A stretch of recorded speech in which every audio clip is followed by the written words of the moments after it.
Good morning students. पिछले lecture में हमने सामाजिक अनुसंधान का अर्थ और उसके उद्देश्यों के बारे में बात की थी। आज मैं आपको सामाजिक अनुसंधान के प्रमुख प्रकारों के बारे में जानकारी दूंगी। सामाजिक अनुसंधान, जैसा कि मैंने पहले बताया था, कि समाज और समाज के संबंधों, समाज की सारी समस्याओं और समाज से संबंधित सभी मुद्दों के बारे में जब वैज्ञानिक ढंग से व्यवस्थित क्रमबद्ध अध्ययन किया जाता है, एक पद्धति शास्त्र का उपयोग किया जाता है, तो इस प्रकार से किए गए अध्ययन को हम सामाजिक अनुसंधान कहते हैं।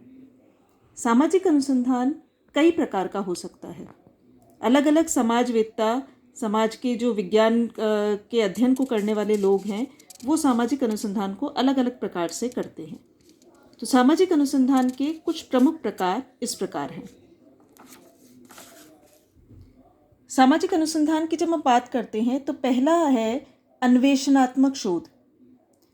अन्वेषणात्मक शोध, इसे अंग्रेजी में कहा जाता है एक्सप्लोरेटरी रिसर्च। जब कोई शोधकर्ता किसी सामाजिक घटना के पीछे छिपे कारणों को ढूंढ निकालना चाहता है और समाज के सैद्धांतिक और व्यवहारिक पक्ष के संबंध में पर्याप्त ज्ञान प्राप्त करना चाहता है, तो इस प्रकार के शोध को हम अन्वेषणात्मक शोध कहते हैं। एक्सप्लोरेटरी जो शब्द है वो एक्सप्लोर से बना है। एक्सप्लोर करना यानी ढूंढना, खोजना, किसी भी चीज़ के बारे में गहन जानकारी प्राप्त करने का प्रयास करना। अन्वेषणात्मक शोध जो है वो मुख्यतः, अधिकांशतः इस प्रकार से भी काम में आता है कि जब किसी अनुसंधान के लिए कोई प्राकल्पना बनानी हो। प्राकल्पना के बारे में हम डिटेल में बाद में बात करेंगे। प्राकल्पना का संक्षिप्त रूप में अर्थ होता है कि जब किसी अनुसंधान से को प्रारंभ करते समय हम उसके बारे में, उसके कारणत्व के बारे में एक विचार बनाते हैं, एक उपकल्पना पहले से तैयार करते हैं। यानी कोई भी सामाजिक समस्या या कोई सामाजिक मुद्दा है जिसके बारे में हम कोई विचार रखते हैं, उसके क्या कारण संभव है, उनके आधार पर ही हम अध्ययन को आगे बढ़ाते हैं। तो वो विचार प्राकल्पना कहलाता है। अन्वेषणात्मक शोध अधिकांशतः बिना प्राकल्पना के प्रारंभ होता है। यानी इस प्रकार के अनुसंधान का उद्देश्य यही होता है कि हम किस प्रकार से उस विषय के बारे में समुचित जानकारी प्राप्त कर सकें। अन्वेषणात्मक शोध के माध्यम से सामाजिक समस्याओं की ओर शोधकर्ताओं का ध्यान आकर्षित किया जाता है, नवीन प्राकल्पनाओं का विकास किया जाता है और एक विश्वसनीय शोध कार्य के रूप में एक आधारशिला तैयार की जाती है।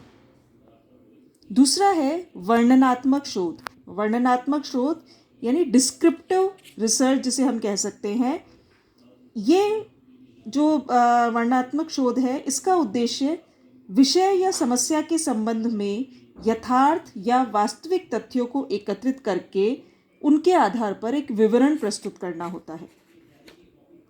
इस प्रकार के शोध में विषय के विभिन्न पक्षों का विस्तार पूर्वक अध्ययन किया जाता है। कोई भी अध्ययन जो पहले पूर्व में नहीं किया गया हो, उसके लिए वर्णनात्मक शोध को उपयुक्त समझा जाता है, ताकि उससे संबंधित अलग अलग जो पहलू हैं उसके बारे में कुछ डिटेल्ड जानकारी हमें प्राप्त हो सके। तीसरा है आपका परीक्षणात्मक शोध। परीक्षणात्मक शोध को प्रयोगात्मक शोध भी कहा जाता है।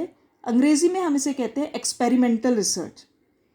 एक्सपेरिमेंटल रिसर्च जो है, नाम से ही हमें समझ में आता है कि कुछ एक्सपेरिमेंट्स किए जाते हैं, कुछ प्रयोग किए जाते हैं।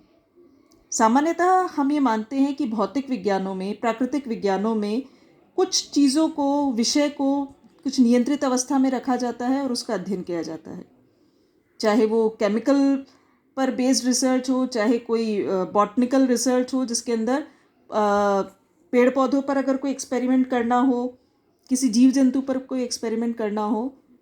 सामान्यतः यह माना जाता है कि समाजशास्त्र, जिसकी अध्ययन विषय स्वयं मनुष्य है, समाज के सदस्य हैं, उनके ऊपर परीक्षण संभव नहीं है।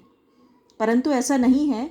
समाजशास्त्र में भी परीक्षणात्मक शोध के माध्यम से अलग अलग तरीके से वस्तुओं को, यानी समाज से संबंधित तथ्यों को नियंत्रित किया जा सकता है और उसके आधार पर अध्ययन किए जाते हैं।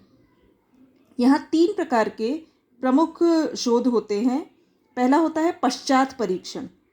पश्चात परीक्षण का अर्थ होता है कि किसी एक चीज़ को किसी दो समूहों को लिया जाता है, जिसमें एक समूह परीक्षणात्मक समूह होता है और दूसरा नियंत्रित समूह होता है।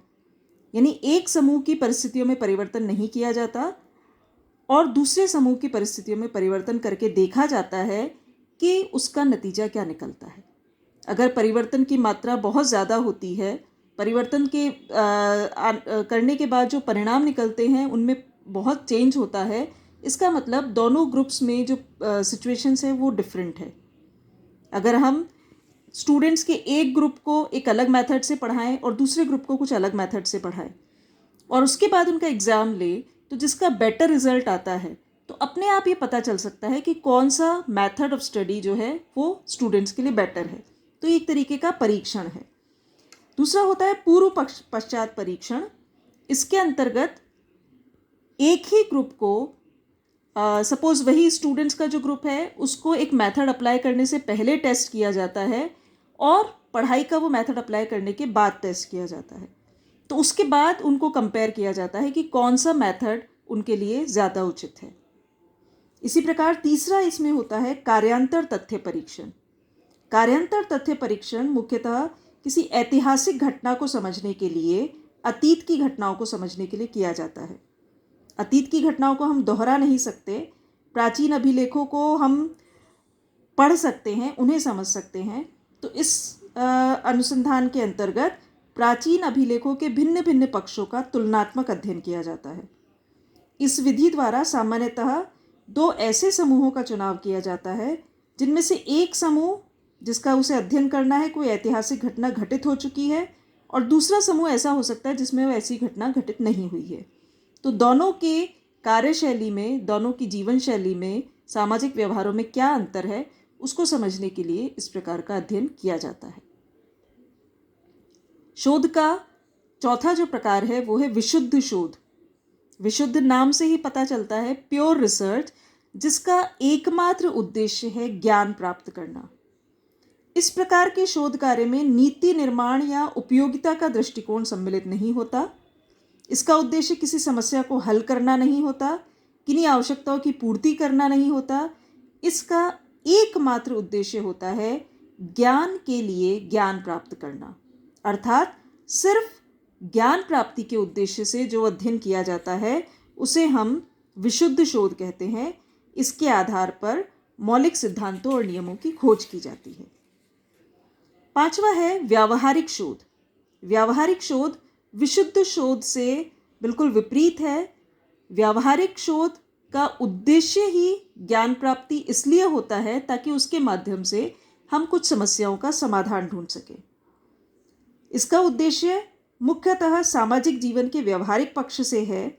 इसका प्रयोग सामाजिक समस्याओं को यथार्थ रूप से समझने के लिए किया जाता है, बल्कि साथ ही सामाजिक नियोजन, समाज कल्याण, समाज सुधार, धर्म, शिक्षा, मनोरंजन आदि सभी के बारे में यथार्थ जानकारी प्राप्त करना, सामाजिक समस्याओं से संबंधित मुद्दों को समझना और उसके आधार पर हल निकालने से जुड़ा होता है। नेक्स्ट है क्रियात्मक शोध। एक्शन रिसर्च या क्रियात्मक शोध सिर्फ शोध पर आधारित नहीं होता, सिर्फ सैद्धांतिक नहीं होता, इसका अपना एक एक्शन फॉर्मेट भी होता है। अर्थात ये कार्यक्रम का एक ऐसा भाग होता है जिसमें मौजूदा दशाओं को परिवर्तित करने के लिए शोधकर्ता स्वयं जुट जाते हैं। यानी शोध के साथ साथ में रिसर्चर जो है, अनुसंधानकर्ता जो है, वो स्वयं उसमें एक्टिव रूप से पार्टिसिपेट करता है और परिस्थितियों को परिवर्तित करने की कोशिश करता है। सातवां है मूल्यांकनात्मक शोध। हम जैसा कि जानते हैं कि समय समय पर सरकार बहुत सारी नीतियां बनाती है, बहुत सारी योजनाएं बनाई जाती है ग्रामीण क्षेत्रों के उत्थान के लिए, गरीबों के उत्थान के लिए और जितने भी हमारे देश की सामाजिक समस्याएं हैं उनसे निपटने के लिए। परंतु उन समस्याओं, उन योजनाओं की सफलता और असफलता उसका निर्णय करने के लिए या उसको समझने के लिए भी शोध की आवश्यकता है। यह कार्य करता है मूल्यांकनात्मक शोध। मूल्यांकनात्मक शोध जो है वो वास्तव में अलग अलग कार्यक्रमों की प्रभाविकता को, उनकी जो उनसे जो अचीव हुआ है उन सारी उपलब्धियों को समझने की कोशिश करता है, उनमें क्या कमियां हैं उसके बारे में निर्देशित करता है, यानी उनका पूर्ण रूप से मूल्यांकन करता है कि कोई भी सामाजिक सामाजिक योजना जो है वो किस हद तक सफल है, अगर वो असफल है तो उसके पीछे क्या कारण है, उनमें सुधार की क्या गुंजाइश है। तो इस प्रकार ये हमारे 7 प्रकार है जो सामाजिक अनुसंधान या सामाजिक शोध को अलग अलग तरीके से करने के लिए प्रेरित करते हैं।